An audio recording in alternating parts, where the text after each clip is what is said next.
Hi there, Head Start parents. This is Melissa Pribble coming to you from the Bounce Back Project. Hey, we're at another health fair of the year, so I wanted to record a video to share with you guys, and I'm going to touch on the topic of self-care once again. Self-care is one of those resilience tools of Bounce Back Project that we'd like to talk about because it's something we often forget to do, right? We often forget to take care of us. We're so busy running around after our small kids or our teenage kids or taking care of our spouse and others in our lives that we sometimes forget the important step of taking care of us. It's easy to pass over. It's easy to gloss by because we're so busy doing all the responsible things in our lives. But I'm here to remind you that we need to do this for ourselves. It's an important piece of who we are. It's an important piece of us staying healthy and able to do the good things that we want to do every single day, especially for our kids that we're helping raise to be, respectable adults someday. So just a couple reminders, and I looked at a couple different resources, and I want to share some of their great tips with you. I looked at when you're taking care of yourself and you feel yourself running on empty, some of the things you have to do are take care of your physical needs, right? So maybe you can get some exercise in your day, and whether that's by yourself or maybe you're doing it as a family. Maybe you're putting on your winter stuff and you're running around outside the house and making it fun. Maybe you're running around inside the house on those really cold days or playing a game of tag or hide and seek or something like that. That counts as exercise in my book. Getting good sleep. The importance of getting good sleep is underrated, right? We have to make sure that we get adequate sleep, and sometimes you can catch a nap when your kids nap. Not always possible, but on the rare occasion, maybe you can do that as well. Make sure to eat right. Avoiding some of those high sugar foods or processed foods are probably the best for us, but make sure you're grabbing some fruits and vegetables and keeping yourself healthy. Go for a long walk when you get a chance, taking the dog for a walk or some of those other things that you can fit into your day. We have social and emotional needs as well. It's important for us as parents to spend times with our friends, right? We need that time. And maybe they're friends that also have children that are your children's age, but making and carving out time for that is so important. It's important to spend time alone each day, even if it's just a few minutes. I mean, which one of us haven't been tempted to just lock ourselves in the bathroom, right? Without any little fist, punching on the door like, Mom, Dad, what are you doing? How about a long bath without interruption or a shower, that's the time that you want to spend, right? How do you find some activities in your day that make you happy? Right? Finding time to read a good book, or maybe you're a person who likes to do puzzles or create or things like that. It's important for all of us, especially some single parents or things like that, to find time to talk to another adult. Whether that's while you're, waiting in line to pick up your kids, or it's even at, the grocery store, find time to talk to another adult. Hopefully you find time to talk to a friend or family, someone that you can really rely on to be there for you. I think one of the most important tips I read was allow yourself time to cry. You know what? Because we know not every day goes as planned. There's things that overwhelm us. There's things that we can't control. There's things that make us angry or frustrated. And it's okay to cry. And it's okay to have those emotions. It's okay for us to feel that way. And don't judge yourself as a good person or bad person because of it. Just do it. Allow yourself time for those emotions and time to cry because it's cleansing and it makes us feel good. And almost as importantly, find things that make you laugh, right? In those moments where time gets tough, find things that make you laugh, whether that's reaching out to people that make you giggle, watching a YouTube video like I do, like laughing babies always just makes me smile, or those screaming goats on YouTube.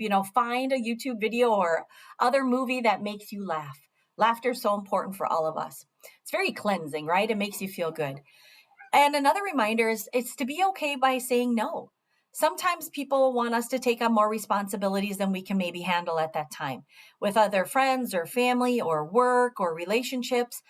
And we got to be okay with saying no because we have to realize what our limits are and respect that. There's intellectual needs that we all have as adults, right? Maybe you want to go to the library and find some books that you enjoy. Maybe you're one of those people that listens to radio programs or podcasts or audiobooks, a way to keep our brain stimulated and keeping us wise, right? Maybe you're a really creative person. Maybe you want to sit down and create your own art. Maybe you like to draw or paint or put together things, right? Woodworking or models or things like that. Find time to squeeze that in because it's so important. Maybe you just like to write.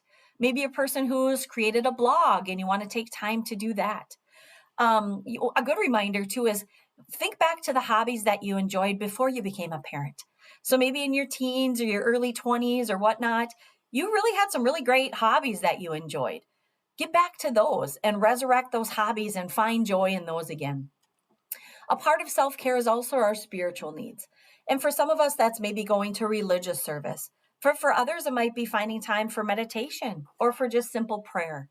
Maybe doing volunteer work is a way to really bring about that self care. Spending time doing things for others is a great way for us to bring joy to ourselves and increase our own happiness and resilience. Maybe you don't have time to volunteer outside of the house, but maybe you can make things that you donate. Maybe you can find the old very gently used coats and mittens and hats within your household, and you can donate those to a worthy cause that you believe in. One of the greatest tips I also read about was before you get out of bed for the day, whether that's waking up, before when your alarm goes off or before your kids come in to get you out of bed, take 1 minute. Take just 1 minute and figure out how you're going to carve some time in your day for you, right? Take that minute and think, how am I going to fit some self care into this day? Maybe it's starting small with 2 or 3 or 5 minutes and working your way up to 15 minutes each day. But find a way to carve out some time for you. We have to understand sometimes how stress affects us, right?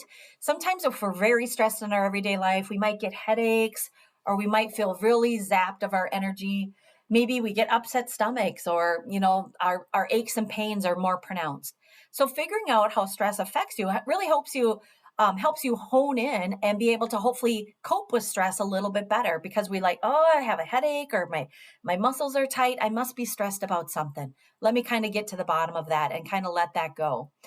Your physical health, as we talked about, that exercise, the eating well, the sleep, relaxation exercises. And then don't forget to recharge yourself. As we mentioned, taking time for you and start small. Start small. Maybe it's scheduling a monthly lunch with some friends and keeping that appointment, right? Finding the ways and making things that happen to make that appointment happen. That lunch with friends, or perhaps it's an evening out going to a movie once a month or doing something that you enjoy. Maybe you do every other month class at the community center or something like that. Finding something that you commit to is a great way of keeping yourself healthy.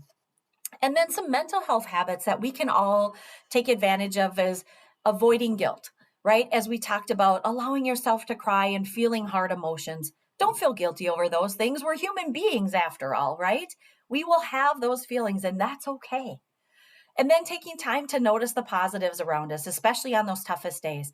Remember at Bounce Back Project, we talk about writing down 3 good things every day. When you write down 3 good things every day for up to 2 weeks, you can increase your happiness for up to 6 months. It's a really simple exercise that we can all take advantage of.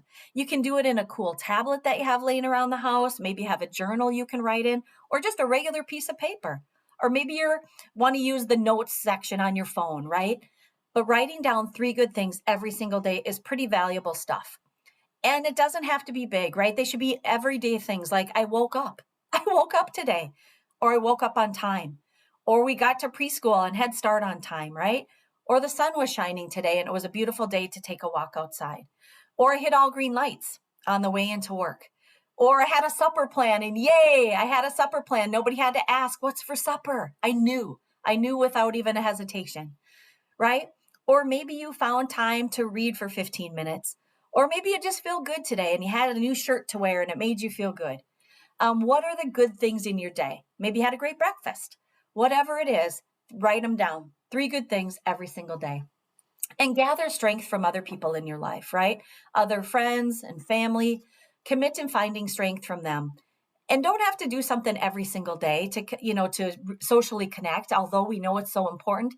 But think of the long term, like start making those monthly plans that we talked about, or committing to finding a time that you can have a day away or a day, even if they're friends with kids, right?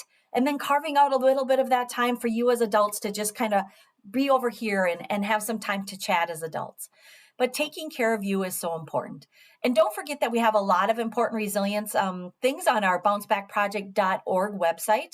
There's way lots of good things that you can talk about, random acts of kindness, writing down 3 good things as mentioned, finding time to share gratitude with others. Take time to share a gratitude letter. It's important exercise that you can get some really good longevity and happiness from. And then staying socially connected. All of those things are important components of your overall resilience and your ability to take care of you. So what I want for you more than anything else is for you to feel strong, for you to feel supported, and for you to stay resilient. So take care of you and start today. Have a wonderful day. Bye now.